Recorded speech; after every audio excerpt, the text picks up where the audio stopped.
हो सकता है मराठी को पहली प्राथमिकता दे रहे हों। हमारे देश में हिंदी राष्ट्रभाषा है, तो इसको पहली प्राथमिकता मिलनी चाहिए। एक भगवान भोलेनाथ शिव को जल चढ़ाने की यात्रा है, उसको कोई नफरत की यात्रा बनाने के लिए अपनी अपनी शुरू कर दिया उन्होंने इस तरह की खुराफात की बातें। देखिए, अब एक जहाँ तक ये बात है कि ये भारत बहुत बड़ा देश है। जब हम गुलाम थे तो टुकड़ों टुकड़ों में बटे थे, 700 से भी ज्यादा रियासतें थी।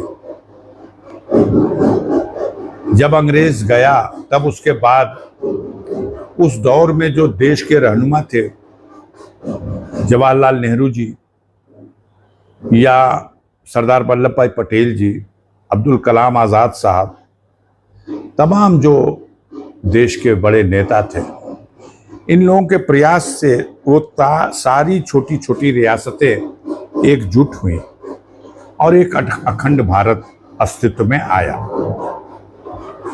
अब इतना बड़ा भारत है, अलग अलग बोली है, अलग अलग भाषा है, अलग अलग रंग है, अलग अलग विचार है, अलग अलग खान और पान है पहनने का, अलग अलग जलवायु का, तमाम तरह का वो है। महाराष्ट्र में हो सकता है मराठी को पहली प्राथमिकता दे रहे हों। हमारे देश में हिंदी राष्ट्रभाषा है, तो इसको पहली प्राथमिकता मिलनी चाहिए।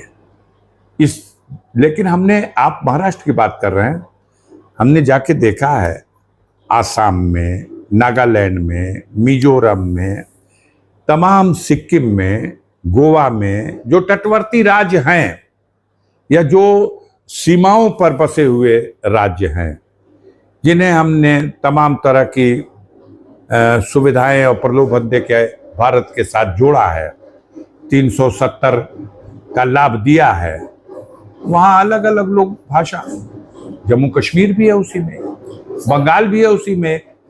तो अब उसके बारे में पूरी जानकारी है नहीं। हिंदी राष्ट्रभाषा है तो सारे राष्ट्र में उसके महत्व को कम नहीं किया जाना चाहिए, और जिस प्रांत की जो स्थानीय भाषा है उसका भी महत्व उसी तरह से होना चाहिए। चलिए, तो सरकार है जो उसके दिशा निर्देश होंगे वो अपना गाइडलाइन बनाएगी, उसका पालन होगा। जहाँ तक सावन का पवित्र महीना आने वाला है और कांवड़ यात्रा का सवाल है, तो ये जो शिव भक्त हैं वो बड़े उत्साह के साथ, आस्था के साथ जल चढ़ाने जाते हैं और उनका सम्मान होना चाहिए। अब उसमें सरकार क्या क्या करना चाहती है, जो सुविधा देने योग्य हो दे।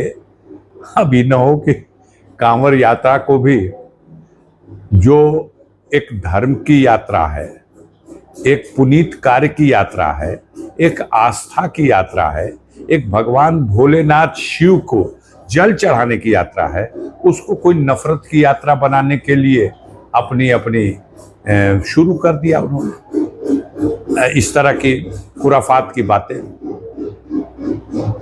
आम लोगों पर इसका कोई प्रभाव नहीं पड़ने वाला है। जो गाइडलाइन बनाएंगे उस गाइडलाइन को उनकी सरकार के जो एजेंसी है उसका पालन कराएगी। उसका कौन विरोध करेगा और क्यों विरोध करेगा? आप नाम लिखवाइए।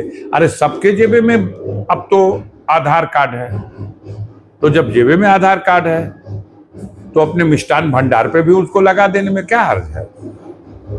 हम तो कहेंगे कि नाम लिखने को कह रहे हैं, पूरा आधार कार्ड लगा देना चाहिए फोटो के साथ। ये मेरा आधार कार्ड है, उसकी बड़ी कॉपी। आजकल तो ये फ्लैक्स वाले जो बैनर चले हैं, हम समझते हैं 100-200 रुपए में पूरे दुकान के बराबर कई मीटर का बैनर बन जाएगा, उसी पे आधार कार्ड ही छपवा देना चाहिए।